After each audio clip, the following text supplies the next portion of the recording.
We just getting started. That's the real tea. All right. So we back at it again, man. No apology. I think this is episode 20. I am your host, SHAQUILLE. To the right of me, I got my brother Ox. Peace and love. And to the left, I got my brother Chris. What's good? And I'm feeling good today. The weather's starting to change. Actually, it already changed. Facts. We damn near in mid fall, the climax of fall. So I guess that's all right. Everybody trying to pull out their hoodies and sweats now. First and foremost, I want to say thank you to all the listeners that's tuning into this episode right now, hearing my voice. And I want to start things off by saying rest in peace to Breonna Taylor. It was reported that first her family was paid off settlement money for the case of her untimely death. Then news came out about the amount that they were given. They were given $12 million. And I was like, all right, that's cool or whatever.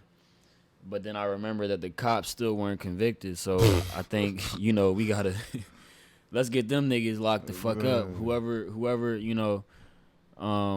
is handling that case, let's get that, situated, because we already know, a lot of black people are content with getting a check and getting paid off with things like that, but this is something that needs to be done for, generations to come. You gotta start locking these cops up, man. Yeah, it just baffles me on the side note that you can pay $12 million but not arrest the nigga who did it.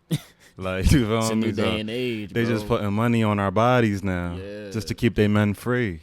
And like I said, it's not like a surprise to me, but with this case being so big, rest in peace of George Floyd, everybody that lost their life. Had to make a whole episode just naming everybody. Basically. But, I was surprised that they were paid off before anybody was arrested. That was just kind of odd to me. So, yeah, like I said, rest in peace to Breonna Taylor. And we just hope that the outcome of that is just, cops getting arrested, cops being trained better, the whole nine, because this shit got to stop. It was just a lot of shit, fuck shit going on with this whole Breonna Taylor situation. Like we all know, when does it make sense for somebody to murder somebody and not get arrested for it? So for the police officers who murdered that woman, they not got charged. Yeah. Which we seen in the George Floyd situation where, immediately they got charged. But there was no video inside Breonna Taylor's home to show who was in the wrong. I actually educated myself, on the full story. Because, at first it kind of just hits you because we're still trying to get over to George Floyd, and then Breonna Taylor just came on. Yeah. So it's like, damn, fuck. Like, I don't even know what the fuck happened. I'm just mad, you know what I'm saying? But when you still just take a look at what really happened, like that shit was even on some bullshit in itself. So the $12 million was, basically a wrongful death lawsuit settlement. Yeah. But where are the charges? Where's the meat of what really happened here? You know what I'm saying? That cops shot this woman in her own home. When they searched the home, no drugs was in the home. Like, I know at the end of the day they felt like assholes, hopefully. Yeah. You never know what they thinking about, bro. You never know. Moral. You never know what they think about. Yeah, because if you ask me, that $12 million sound like hush money. Yeah. It's like, okay, we give you this, just forget about the situation, let us go about and do what we do. Yeah. Whereas, like, of course, wrongful death settlement and all that, but it's like, all right, we're still not gonna arrest who did it.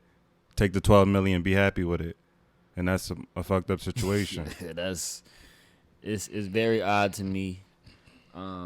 Even the implications that, after Breonna Taylor's death, like, or her whole former boyfriend, because, he was the basis of everything that involved, because they was in her apartment basically because he used to get packages shipped there, so that's how her crib even got hot, whatever, right?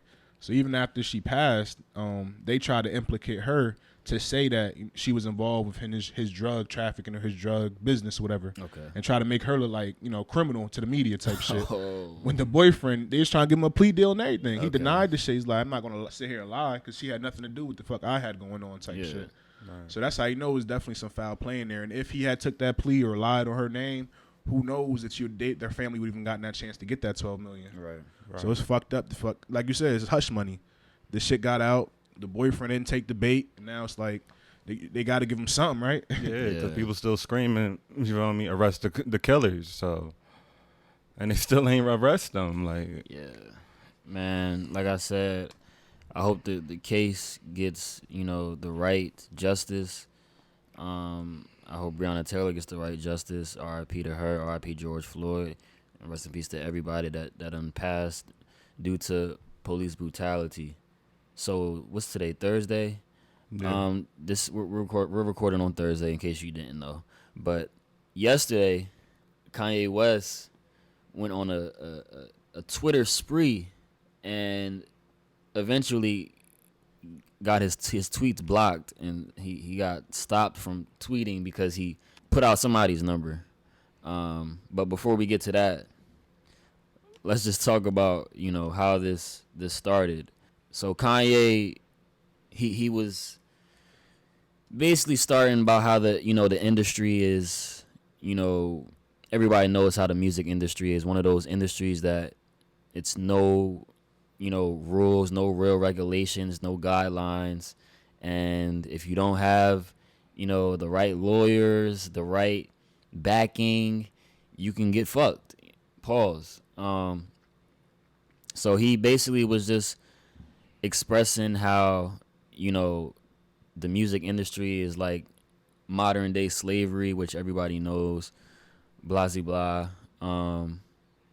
And then he goes into, I'm not sure if I think he asked Drake and Kendrick and Cole and all them for an apology before. Am I lying about that? Before he went into all this contract shit, I think that he wanted an apology from.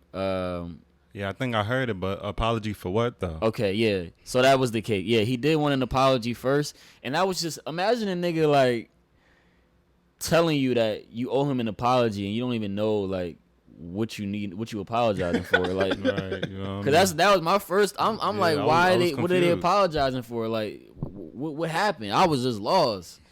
So then, when he starts talking about the industry and showing his contract, she showed his contract, put it in pictures on Twitter.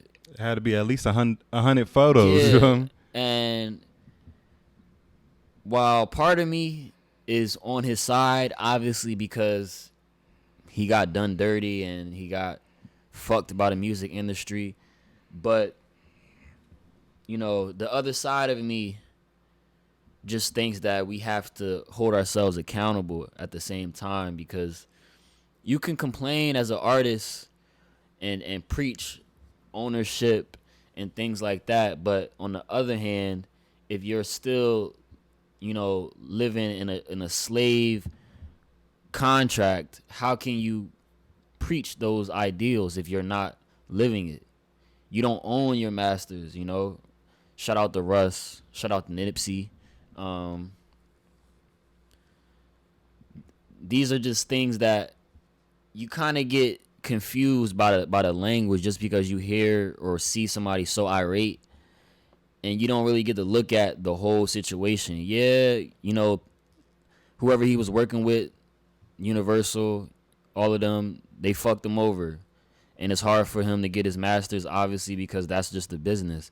But on the flip side of it, like I'm saying, you got to take accountability because you signed that contract. It's like nobody didn't force you to sign a contract. You decided to sign that contract. And instead of complaining for yourself, because it's really just about yourself. If anybody else was going through this, I don't think Kanye would be speaking up for them like he's speaking up for himself. Of course. So, I think it's about him, obviously, but he trying to, paint it like I'm trying to make it better for everybody. Yeah. And, your voice is cool and throwing shit out on Twitter is cool, but, you have to be able to understand that other businesses are going to look at all of that shit. Like, they might not want to do deals with you because of that. Like, although he's being outspoken and all that other stuff, like, I want people to still be smart and know how to handle bad business, because it's a contractual agreement that you make. You have to abide by that. If you choose not to, you just look bad, personally, but you're not making the record company look bad, because people, it's a kid out there right now that wants to sign whatever deal Kanye got. Period. So yeah, I just think that accountability definitely has to be taken. Ownership is definitely important, but the accountability aspect is way more important to me. Oh, that's facts. That's facts. Like you said, nobody loves Kanye more than Kanye. So all of this was basically like a pity party or whatever you may have. You feel me? He knew about the contract. He knew about everything that he was dealing with.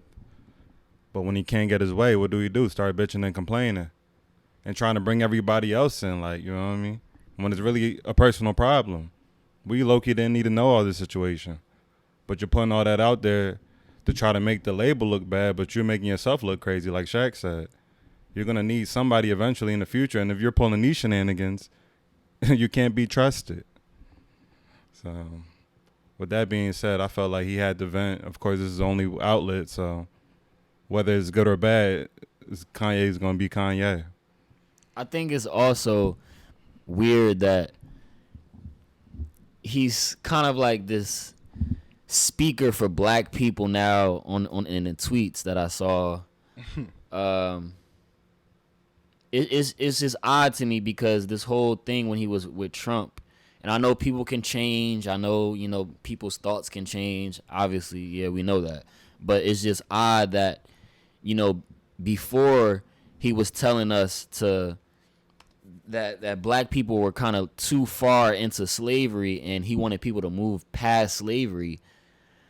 But in the event that he is, trying to renegotiate or get his masters back, and because they're abiding by their contract and not allowing you to own your masters, now it's, it's slavery now. Now we got to understand that niggas is still, living in slave times, and, you want to preach this black shit.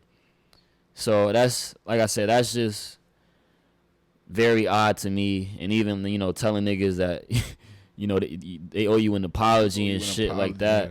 Yeah. That, I don't know.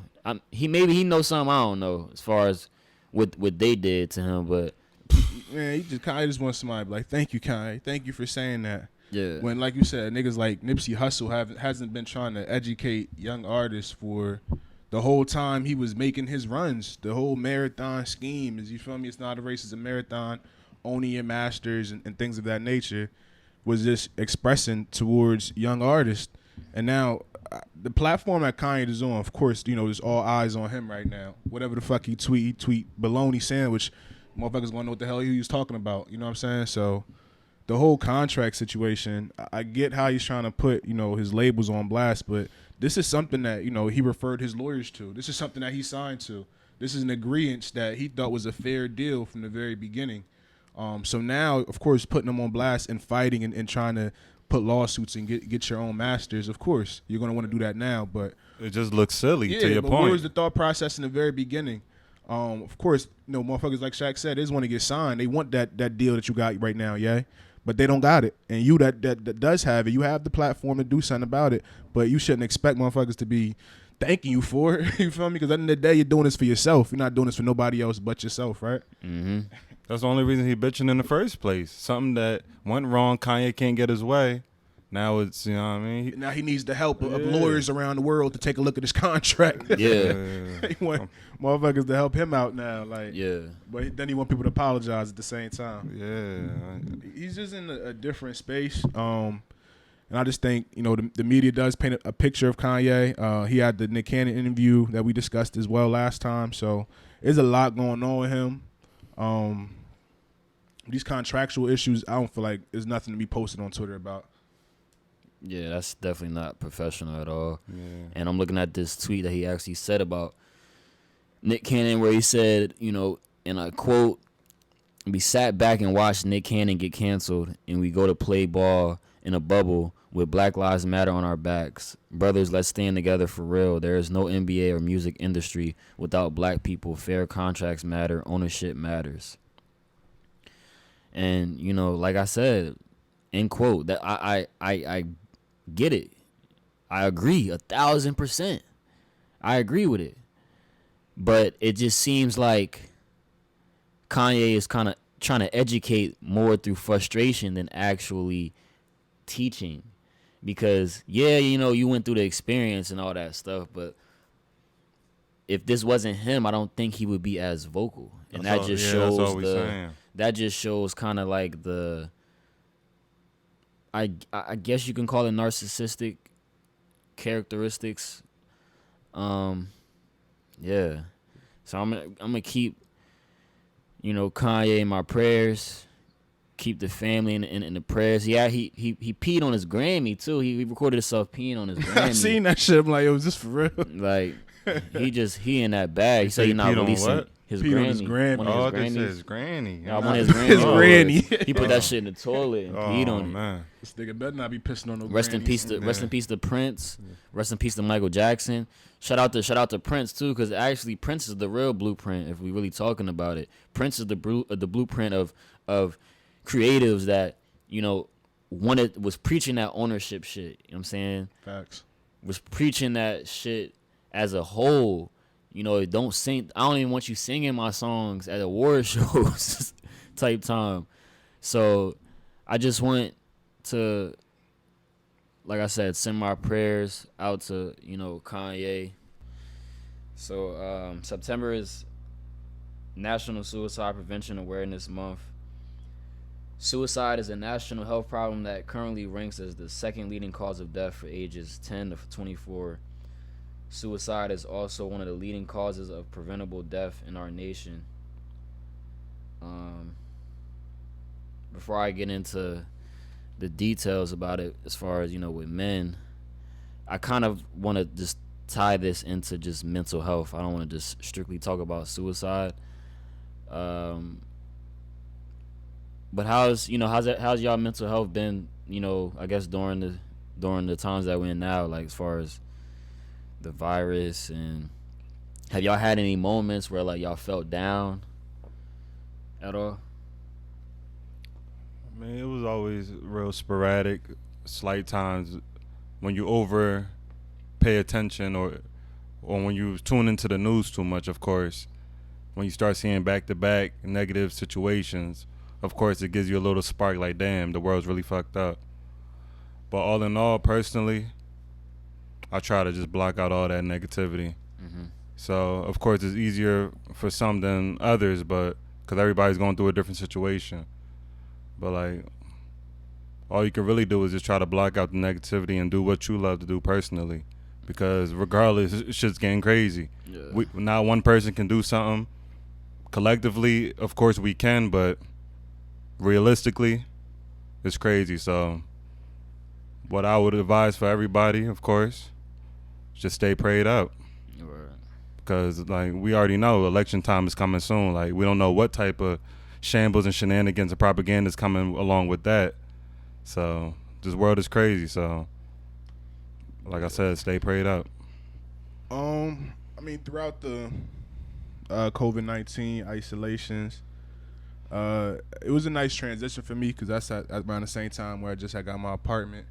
So, we were still in that space, and we ain't had no furniture. So just being in that empty apartment, just it gives you time to grow, fantasize, and kind of really see what you want in life. And that was my first place. So, I mean, it sucks that COVID-19 really kind of diminished our progression. I lost a couple of hours at work. Pay went down a little bit, regular struggles and shit like that. So that kind of brought me down. But just being home with my daughter and just watching her grow every day and being able to nurture her and just, teach her, it was kind of fulfilling in a sense, not having to go to the office and just staying home. It was actually better for me than I would say. It was more of a positive than a negative. Just, being in that space and just kind of focusing and having that open-mindedness regardless. If I was home, like, my parents, other family members, you know how that could go. You just go in your room sometimes, you just close your door. You don't want to be bothered type shit. You go through whatever you go through. But Right. I think just having that space available to myself was great. Of course, there's some times where, you're a man, so you have thoughts about yourself where, you may want to go out, be a man type shit. Fuck with your boys, whatever the case may be, talk your shit.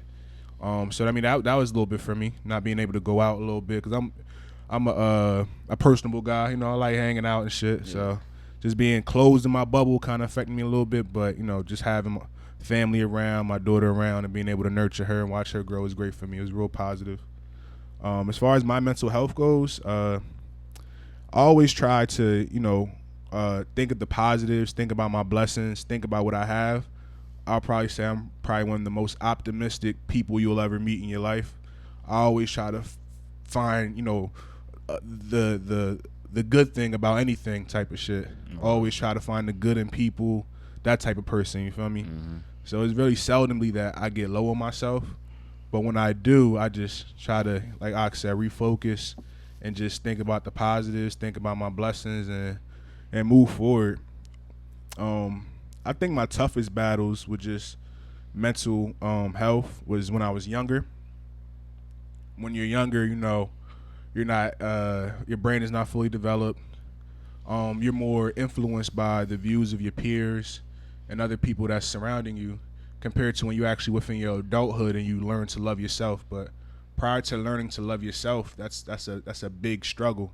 Mm-hmm. And just being a dark-skinned man was a lot for me, because being little, I got made fun of, you know what I'm saying, for being dark-skinned. You get all the dark jokes, half past 12 o'clock, past 12, African booty scratching, everything that come with it. So, that gives me a little depressed when I was younger. But as I got older, I used it as motivation. I wasn't going to let somebody be better than me because of the color of my skin. If somebody was, white, light-skinned, and they were doing better than me, fuck that. Now I know I got to go 10 times harder. And I always use that as my motivation rather than a depression. So I just thank God for, providing me with the mind that I have now.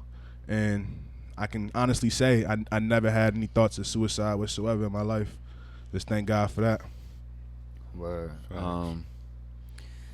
So just to throw some statistics out there for the people. So 75% of all suicides are males. 40% of men won't talk to anyone about their struggle. 25% of men live with a mental illness. And men can break down, cry, and experience intense grief and loss. They're just better at hiding it. So yeah, I just wanted to throw that out there, just I guess for a lot of the men out there that kind of feel tough and feel strong all the time, but kind of like hide their emotions through other things. And for me, during the COVID, I was working through the whole thing, so I didn't really feel as boxed in, because everything that we were supposed to be doing, I kind of already been doing. Like I really wasn't going out like that before the virus hit. I actually was trying to save bread, so this kind of helped me save more. Probably made more money than I ever made in those couple months than I ever have. So that was definitely a blessing. But yeah, I haven't always felt great, and I think the important part of it is just knowing yourself, talking to people, and like when I ain't gonna lie, like when I get rich, I'm trying to like give all my niggas therapists, what I'm saying, they own therapists. And I think people have the wrong outlook as far as therapy, like you think that you just venting to somebody, and that's your therapy, but it's actually the total opposite. When you stripping yourself and taking accountability for the things that you have gone through and things of that nature, adding that into the venting, that's when the real therapy begins. A lot of people could try to shy away from therapy, um, but therapy is a really great thing, but it kind of strips you down first. At least with my experience and most people's experience, they'll tell you like you gonna go through pain before you start healing. The healing process doesn't immediately start when you start, talking to people and expressing how you feel. And I don't know how y'all feel personally, but I think like a lot of like the generation now, a lot of their stresses might come from the young relationships they have, the family issues they might have with a lot of men not having like fathers around, a lot of women not having dads around. They just like maneuvering through life.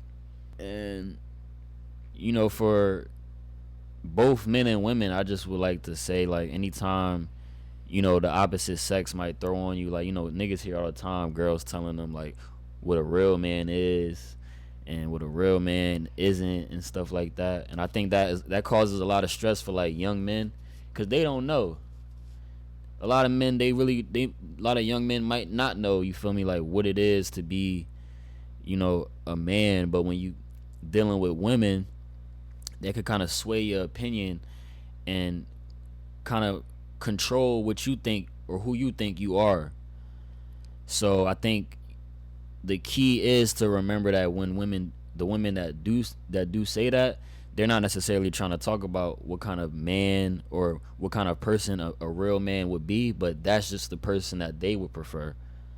I think that's really important to remember, like not to take that too personal, because you got to understand that's just what she wants. Mm-hmm. That's the type of person that he wants.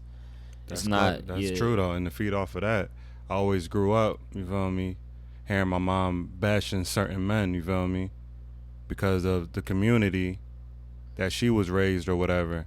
So where she came from, of course, niggas was cheating, doing this, doing that.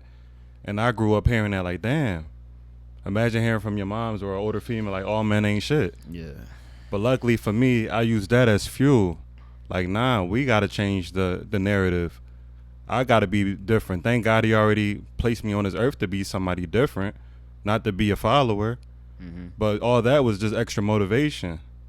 And that ties back into how Shaq is coming. A lot of young brothers out here don't have that guidance. So when a female is basically talking about her ideal man, that kind of makes the man kind of like embarrassed or belittled when they don't even know how to be a man themselves. So it all ties back into mental health and finding out who you are as an individual. This is deeper than man and woman. Who are you as an individual? Yeah. Strip all the social media, strip all the money, put all that aside. What would you do if it was 2,000 years ago and we all still living in the same situation? So it's just like mental health is very important, because each and every time, each and every generation, there's some type of war, some type of sickness. And it's been happening for generations now. So we got to think about how our grandparents dealt with it, how our great-great-grandparents dealt with it. And it's just like, us as blacks especially, we're very strong-minded. So, of course, everybody doesn't want to speak on it when they're feeling down and out or when they're feeling less than a man or less than a woman. They rather hide it because of insecurity, because of ego, because of pride, you name it. And that's cool. But once we can actually start to peel back those layers, it really helps, though. Yeah, and like I said, like a lot of couples think that just speaking to their partner is therapy. Just talking to the person you with is therapy. But venting is not anything compared to creating a plan and developing a plan to heal from trauma. That's when the real therapy comes in, when you healing from the trauma. And it kind of takes someone that gets to hear the stories of your life and kind of strip it down to different perspectives and aspects for you to understand, how to heal. You know, your boyfriend or your girlfriend might not know how to heal you. They might not be there to heal you from your traumas. They might be able to like put a band-aid on it and like soothe it, but the healing process, you know, if you're in those tough spots as far as mentally, like on and off depression, on and off anxiety, I would definitely, recommend a therapist, and get a therapist that is kind of in your niche. Or if you're a white person, get you a white therapist. If and depending on what are you trying to heal from, you might want a female therapist or a male therapist. But if you're black out there, I would highly recommend a black therapist so they can understand, what you've. They might not personally be able to understand your exact situation, but them being black, they're kind of able to relate to the struggle that you went through, and they're able to give you the right knowledge on it. And like I said, mental health is very important. I think that people are starting to take it more serious now, but the healing process is where I think a lot of people are trying to figure out where exactly that is. Where exactly does that start? So yeah, if anybody that knows me, anybody that might hear my voice and all that other stuff, I'm not a licensed therapist, but I got a lot of knowledge, and I'm open to speaking with anybody, because I've had my own battles, so I could relate to anybody that might not always be feeling the best. Yeah, that's really it on that. And just to end the note, just to get my little 2 cents off the table as well. It's more so, I would say, a generational type of thing as well, because we grow up in middle school. We don't really have therapists. We have guidance counselors, but I can't go tell a white guidance counselor how me and my homeboys was playing outside my house and the police came and put a gun to my face. Yeah. I can't go tell my white guidance counselor how we went to the liquor store and the police officer disgraced my family name in front of all my friends. Yeah. Like, nobody is really going to be able to take, my pity. We wasn't presented to us. We didn't really have therapists that were readily available. Or growing up, we didn't see our parents go to therapists, our cousins, our brothers and sisters go to therapists. So we're taught to, keep all these things in and to bottle up all these emotions and to carry all this baggage, but nowhere to dump it, nowhere to throw it. And like you said, you can vent to your partner, you can vent to your family, but me personally, I never spoke to an actual therapist about any of my concerns. So I do feel like it would be a different experience from what I read about and what I watch on movies, televisions, and things like that. But like I said, we're not taught to talk about our issues. We're not taught to go seek a therapist. Therapists aren't right in our neighborhood. We have to go looking for them. We have to go find them. We have to find the right one, because like you said, not every therapist is going to be able to fully understand you, or you may not even want to talk to that person just based upon what they look like, type of thing. So it's hard for us in the black community, and I think now that people are getting more aware of it, people like Charlamagne the God are writing books about it. We're on this podcast making note about it, highlighting it.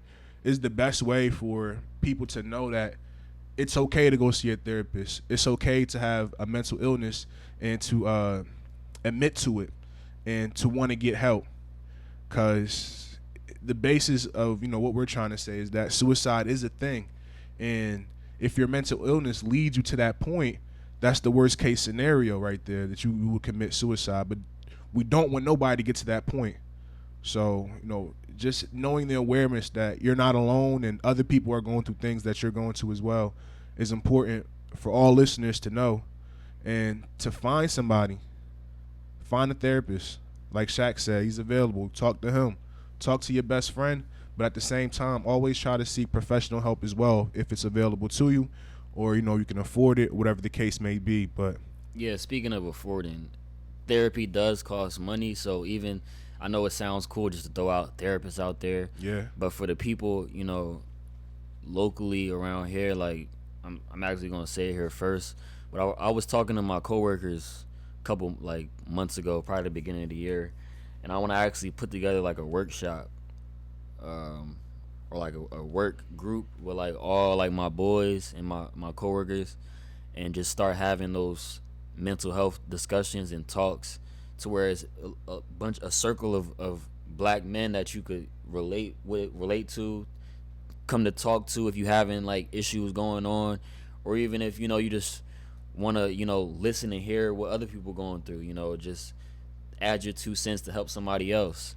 So that's I'm gonna start that soon, probably I guess when COVID is over, but if not, I'll probably have to do that while COVID is here. Right, and that's a great idea, because us as brothers, we can always find comfort in opening up to our brothers who are going through something similar.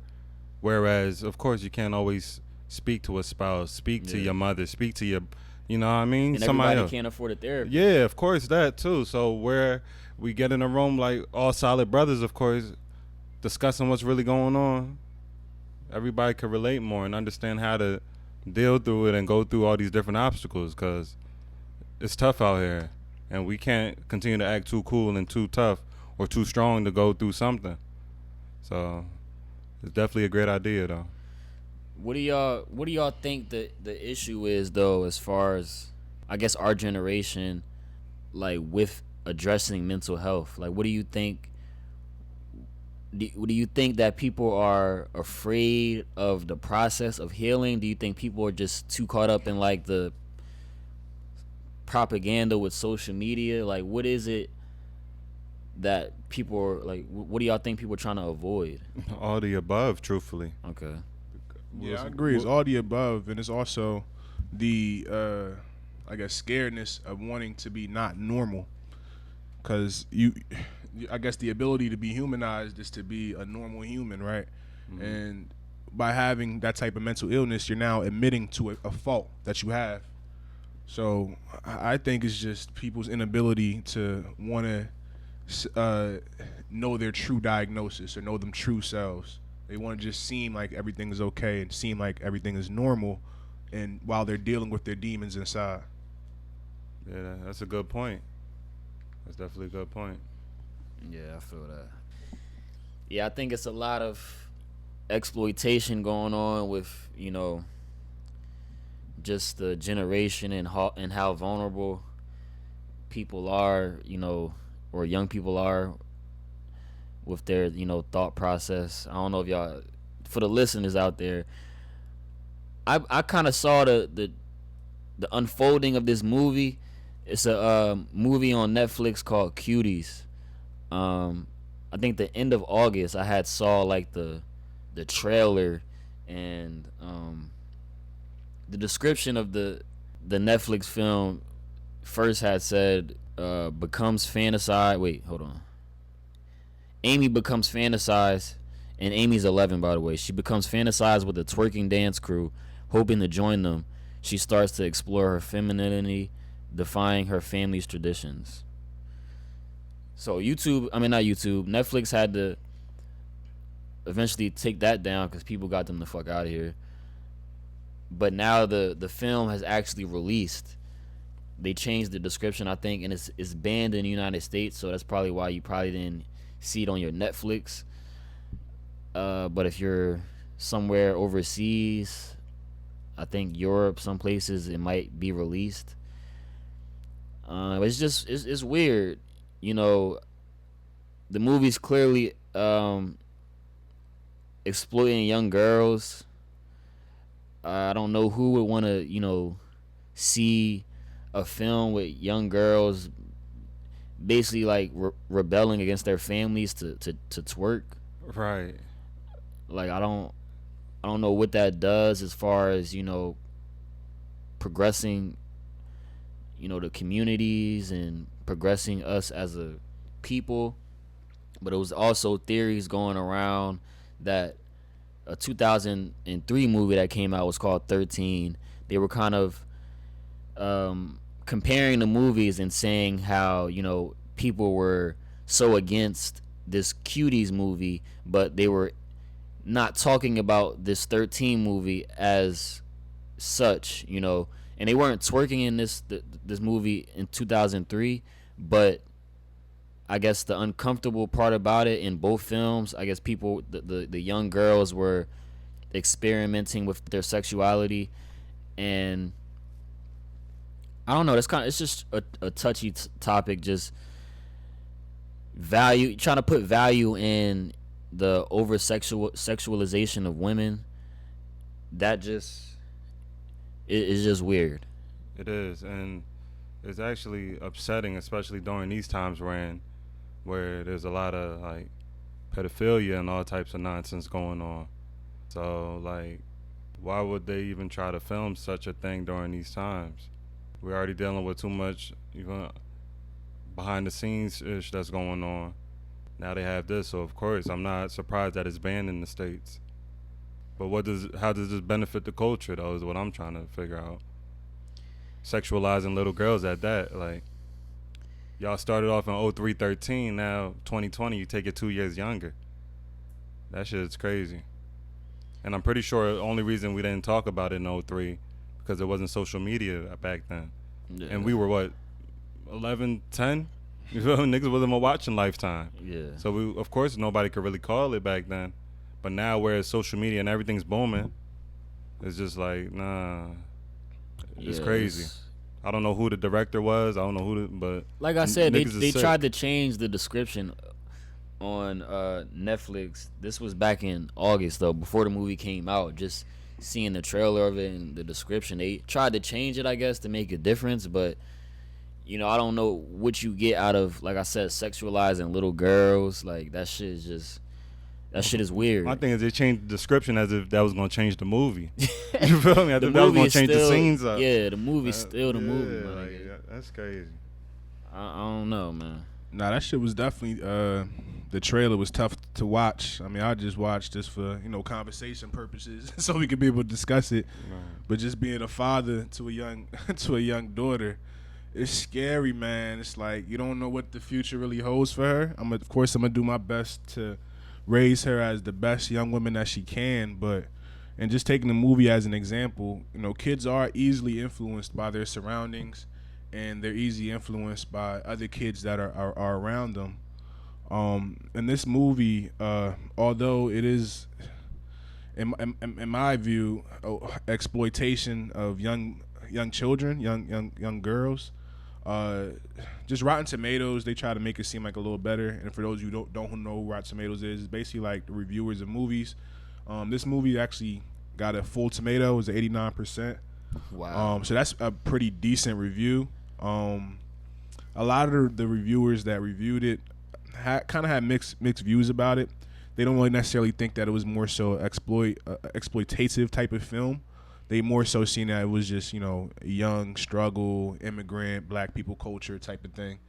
One thing I can say, though, is that this movie was, like, again, derived from French. So it does differentiate a little bit from the U.S. norms of what we normally see. But, I mean, the facts are the facts. It's still exploiting young girls.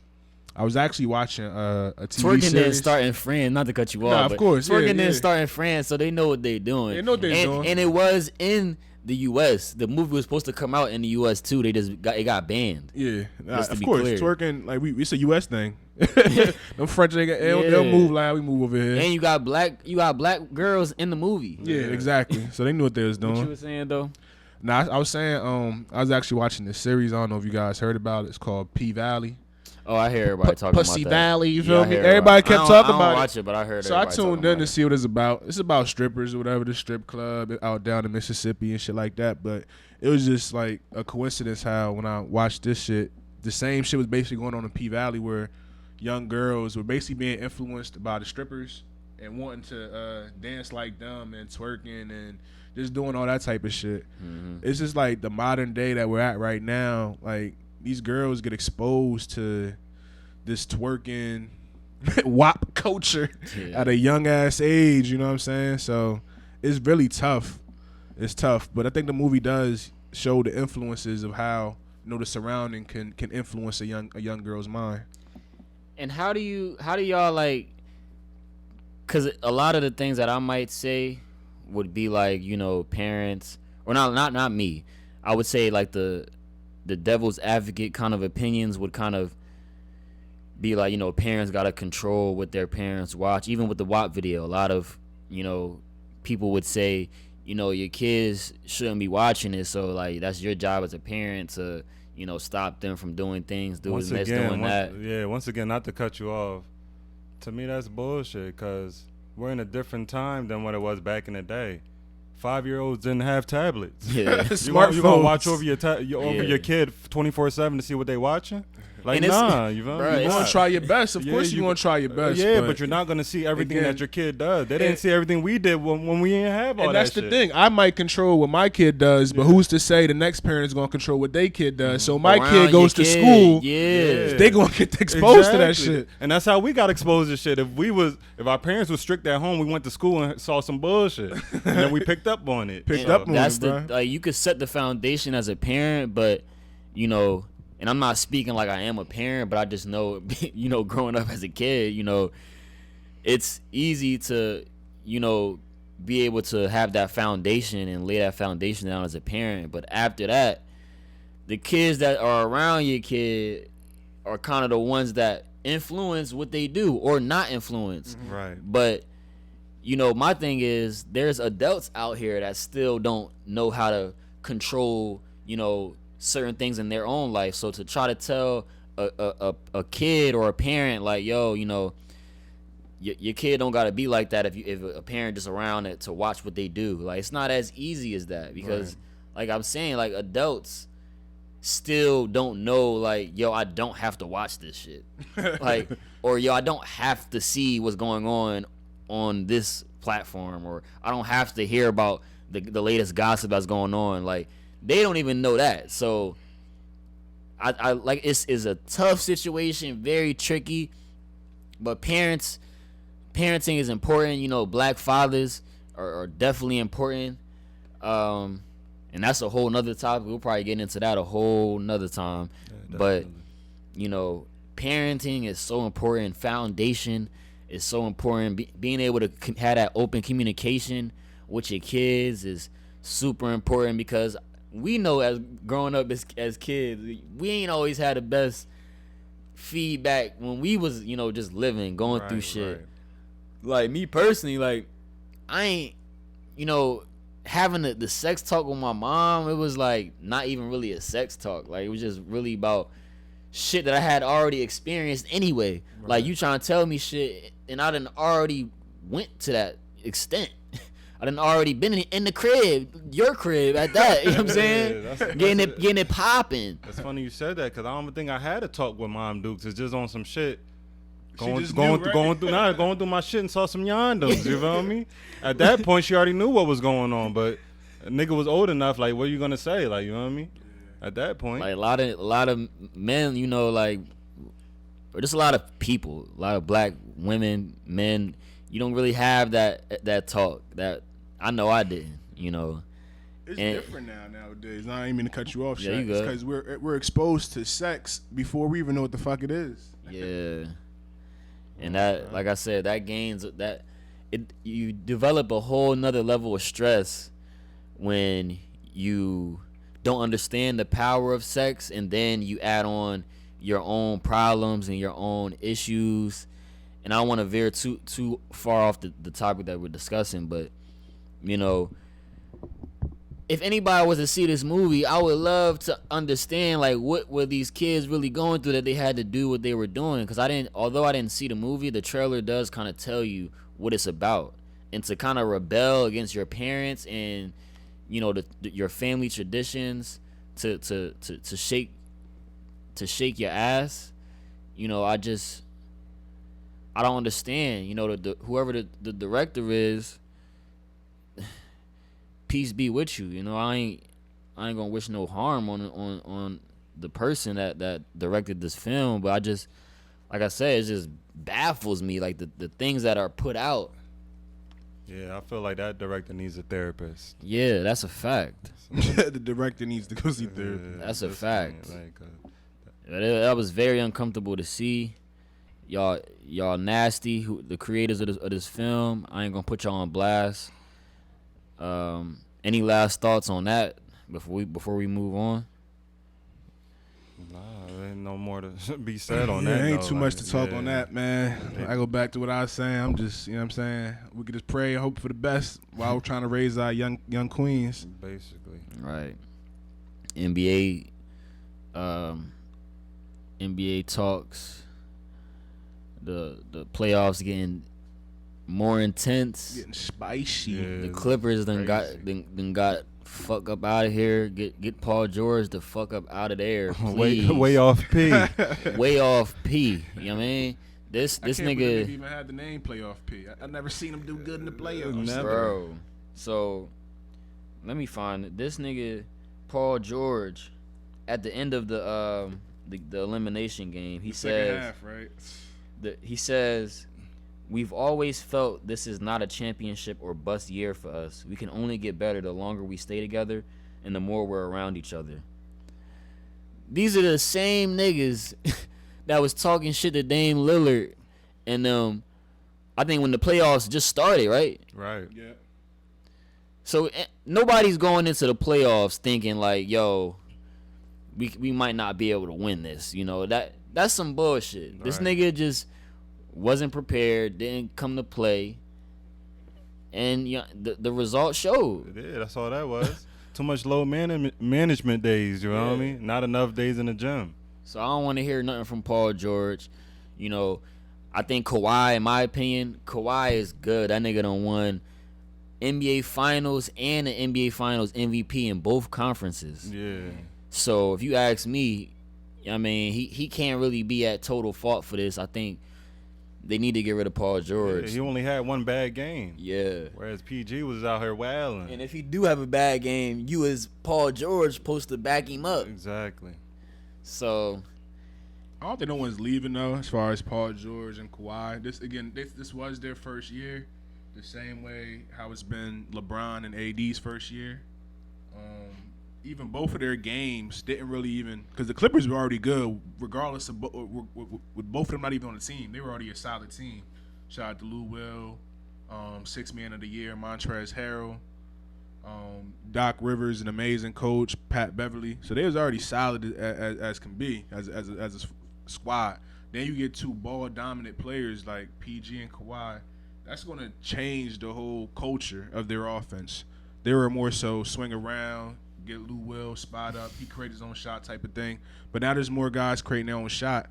And when playing a team like the Denver Nuggets, that's an actual team that just went to fucking Game 7 against the Utah Jazz, that's been, you know what I mean, fighting tooth and nails, not trying to get eliminated. It was a tough series. And Jamal Murray, a bad man. Let's start off by saying that. Shout out to Jamal He's Murray, a though. bad man. that's a fact. He's That coming boy- like he's unguardable at this point. That boy know how to shoot that thing. Yeah. I tell you that. And the Joker, he's one of the best centers I ever seen play the game already.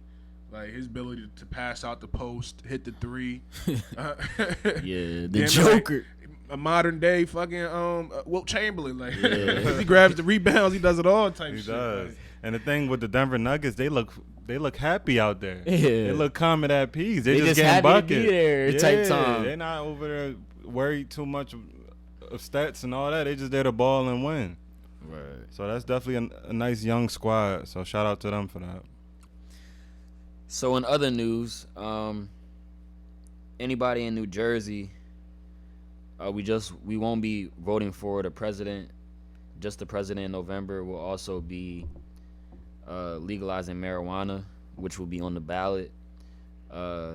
It will appear on question 1. That's what they're saying in the articles. If approved, marijuana will be legalized for adults 21 and over and subject to state taxes, obviously. Yeah, that's a big move for Jersey. People done been speaking it into existence for I think the last 2 years. I feel like the last 10. Well, for Jersey, I think for Jersey maybe like the past few years, like But I think it's going to come into fruition soon, especially because Phil Murphy has already kind of put that into his proposal before he was governor. Yeah, I was about to say that when he was pushing for governor, that was one of his main, optics right there, like trying to legalize marijuana.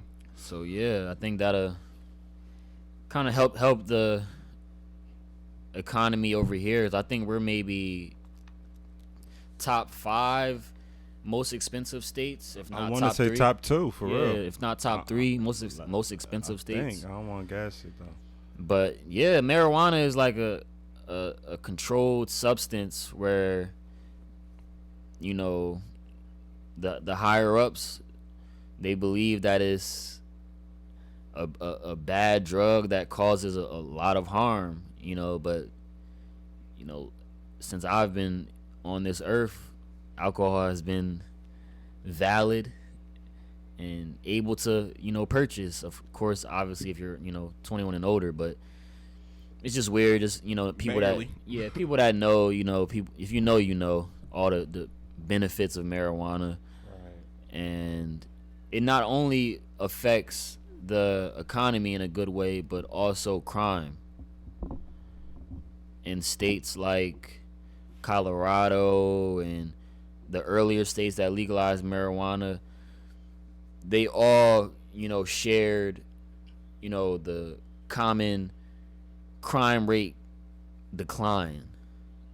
So I'm excited for that. I'm actually trying to, drive as many people to the polls as possible. Obviously we're voting against the lesser of two evils, but if I can be a part of legalizing the tree, I'm front lining with that one. Yeah, all for it. That's a fact. I'm all for that one. Regardless, the people need to get out there and vote for president. Very important. If you're a felon, still vote. Marijuana, we've been having this long battle. I think if it does get legalized in Jersey, that would be huge, like Shaq said, as far as lowering the crime rate, because people was getting locked up for less than an ounce of weed, you know what I'm saying? Yeah. Which is something that we know motherfuckers smoking a week. Yeah. You know what I'm saying? Like, Exactly.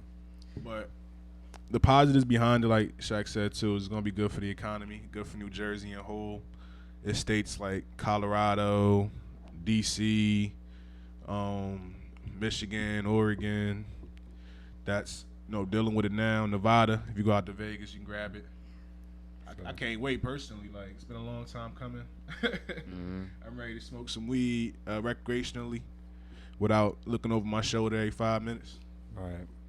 I didn't really want to talk about this Offset and Cardi B shit, but Oh man,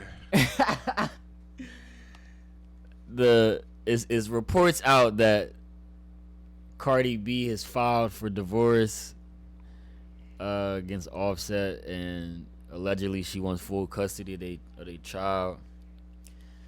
I don't really got any crazy thoughts about it. I wasn't really surprised. I thought that the first time the news came out that he cheated, I kind of thought that it was going to end there. Yeah, I thought he learned his lesson. No, I thought the relationship was going to end. Oh, that's what you thought? Yeah, I thought the shit was dubs at that point. Right. It's too. First of all, the relationship is too public. Second, like she Cardi B. Right. He's Offset. You know what I mean? Yeah. So I didn't feel like she needed to be with him, but I think after that WAP video dropped, that nigga was just suffering. I don't know what he did. Allegedly, he stepped out again. I don't know. I don't really care too much about it. Right. But I To wish. try to say, because she said she ain't cooking clean. Oh, she ain't cooking clean. That's just rumors, though. Niggas like to Yeah. make fun and shit. But not in all seriousness, like we said, we really could care less. But since it is trending news, you feel me? Yeah, and I'm not really that educated on the ins and outs of that, because I'm not part of the Barty gang and shit like that. And I don't even really want to make this, because we done talked about a lot of perspective topics. I didn't want to just throw that in the midst just because people want to talk about it. So yeah, man, I wish them nothing but the best, and I encourage everybody to respect themselves and everybody around them. Yeah, and in closing, y'all got anything else y'all want to say, wrapping up on anything that we talked about today? Breonna Taylor, mental health, Kanye. Yeah, basically, like my brothers were saying, mental health is very important. If you can afford a therapist, definitely seek one. But the moral of this whole situation is go out there and vote. That's very important, especially during these times we in. That's all I gotta say. And do what we doing, man. Talk, laugh, joke around, be more open-minded. Thank you guys for listening. We're going to continue rolling out with these episodes. Keep tuning in. We're going to drop some gems on y'all. And just take from what we talking. And if you could just take one thing from each conversation that we have, if we could just touch one person, then at least we know that, you know, our messages are being felt, our opinions are being valid, and just continue to rock with us. And with that being said, this is No Apology. The No Apology Podcast. See y'all next week. Peace and love.